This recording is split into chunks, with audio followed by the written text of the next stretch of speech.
40 की उम्र के बाद अगर आपके घुटने के दर्द हो रहे हैं तो ये वीडियो बिल्कुल नज़रअंदाज ना करिएगा, क्योंकि बहुत सारे लोगों को 3 में से 1 आदमी को 40 बरस की उम्र के बाद से घुटने के दर्द शुरू हो जाते हैं और अधिकतर समय ये वार्निंग सिग्नल होता है। अगर इस समय आपने ध्यान नहीं दिया ना तो बाद में घुटना इस हद तक खराब हो जाता है कि आपको व्हीलचेयर तक पहुंचा देता है, आपको दूसरे पर आश्रित होने पर मजबूर कर देता है। छड़ियाँ लेके चलते हुए हमने लोगों को देखा है, दर्द की दवाइयाँ खानी पड़ती हैं और दवाइयाँ खा खा के लोग को किडनी खराब होते हुए मैंने देखा है। और लास्ट में जब घुटना बहुत खराब हो जाता है तो लोग लाखों रुपया खर्चा करके ज्वाइंट रिप्लेसमेंट कराते हैं। तो ये वीडियो बहुत इंपॉर्टेंट है। इसमें हम साइंटिफिकली 5 कारण बताएंगे जिसके कारण से ये घुटने की तकलीफ होती है, और सही वक्त पर आपने सही एक्शन ले लिया ना तो आप इस घुटने को और खराब होने से बचा सकते हैं।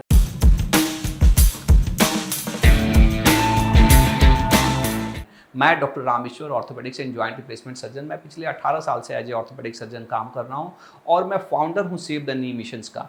ऑनलाइन मेरे साथ 3 लाख से ज़्यादा लोग जुड़े हुए हैं जिनको मैं हेल्प करता हूं कि कैसे वो अपने घुटने के दर्द को बिना दवाइयों के, साइड इफ़ेक्ट्स के और बिना ऑपरेशंस के ठीक कर सकते हैं। इस कड़ी में ले दवाई करके एक ऑर्गेनाइजेशन है, एक कंपनी है जो हमें हेल्प करती है, जो exercise, meditations, lifestyle modification, weight management से लेके सप्लीमेंट्स और एक्सरसाइज इक्विपमेंट्स भी देती है जिससे आपके घुटने की तकलीफ हमेशा के लिए ठीक हो। तो सबसे पहले आते हैं वो साइंटिफिकली 5 कारण बताने में। सबसे पहला कारण घुटने की गादी का घिसारा, घुटने का ग्रीस का ख़त्म होना। उम्र के हिसाब से जैसे गाड़ी का चक्का घिस जाता है वैसे ही उसकी गादी घिस जाती है जॉइंट की, जिसको ऑस्टियोआर्थराइटिस कहते हैं। और ये बहुत ही कॉमन है। अधिकतर लोगों को 40-50 बरस के बाद से अगर घुटने में तकलीफ होती है तो इसमें मुख्य कारण ऑस्टियोआर्थराइटिस है।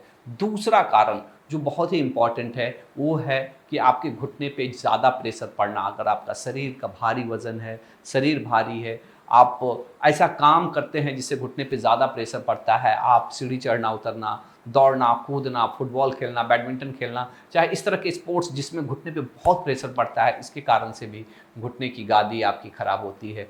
तीसरा कारण है चोट लगना। किसी भी कारण से आपको घुटने में चोट लगा है, शुरुआती चोट लगा है, डॉक्टर को दिखाया, एक्सरे देखा, डॉक्टर ने बोला कि कोई फ्रैक्चर नहीं है, लोग उसको इग्नोर कर देते हैं। घुटना एक कॉम्प्लेक्स जॉइंट है, यहाँ पे केवल हड्डियाँ नहीं है, यहाँ पे लिगामेंट है, मांसपेशियाँ हैं, गादी है, मेनिस्कस है।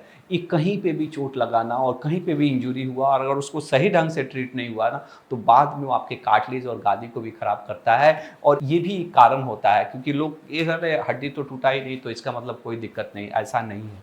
घुटना एक ऐसा जॉइंट है जहाँ पर हड्डियों के साथ साथ बहुत सारे नसें हैं और उसमें थोड़ी सी भी इंजरी, अगर पूरा कंप्लीट नहीं, माइनर भी इंजरी है, अगर उसको सही ढंग से नहीं इलाज किए तो उससे भी दिक्कत होती है।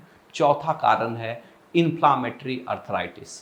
इन्फ्लामेटरी अर्थराइटिस में बहुत सारी चीज़ें आते हैं, लेकिन मेन आता है R A factor positive rheumatoid arthritis, जिसमें आर ए फैक्टर पॉजिटिव होता है, चाहे एंटी सीसीपी पॉजिटिव होता है। ऐसे मरीजों को बहुत कम उम्र में, 40 बरस नहीं, 35 बरस, 30 बरस की उम्र में घुटने में कष्ट शुरू हो जाता है। और ये औरतों में बहुत कॉमन होता है, और मैंने कंपेरेटिवली ऐसे कोई भी गठिया, कोई भी दर्द ये घुटने का औरतों में ज़्यादा कॉमन होता है। पुरुषों के ऐसा नहीं है कि पुरुषों को नहीं हो सकता है, लेकिन ये होता है। और इसमें अगर आप सही समय पे सही इलाज नहीं कराए तो कार्टिलेज बिल्कुल ख़त्म हो जाता है, जॉइंट हमेशा के लिए डैमेज हो जाता है और लोगों को मैंने अपाहिज होते हुए देखा है।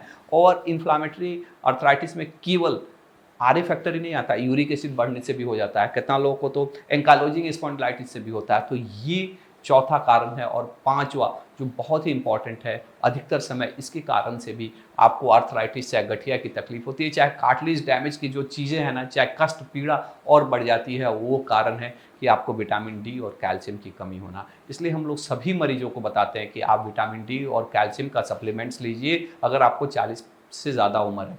विटामिन डी की कमी तो हमारे यहाँ बच्चों में भी बहुत कॉमन है, 80-85% लोगों को इसमें विटामिन डी की कमी है। तो विटामिन डी और कैल्शियम का सप्लीमेंट्स आप लीजिए, ये आपके हड्डियों को और कार्टिलेज को भी मजबूत करता है, जो कल के दिन आपको कष्ट से, पीड़ा से बचाएगा। तो ये 5 कारण है। सबसे पहला ऑस्टियोआर्थराइटिस, जिसको घुटना का घिसारा बोलते हैं। दूसरा कारण है कि आपके घुटने पे ज़्यादा प्रेशर पड़ना किसी भी कारण से, जिसमें मुख्य कारण रहता है वज़न ज़्यादा होना। तीसरा कारण है आपके घुटने पे चोट लगना, जिसमें खास करके जो माइनर चोट हैं, जो मेनिस्कस में चोट लग गया, लिगामेंट में चोट लग गया और हड्डी नहीं टूटी है, वो भी एक कारण रहता है। चौथा कारण है R A factor positive rheumatoid arthritis और पांचवा कैल्शियम और विटामिन डी की कमी। अगर इन पांचों चीज़ों का आपने ध्यान दे दिया ना और तो आपकी चीज़ें ठीक हो जाएगी। क्या करें?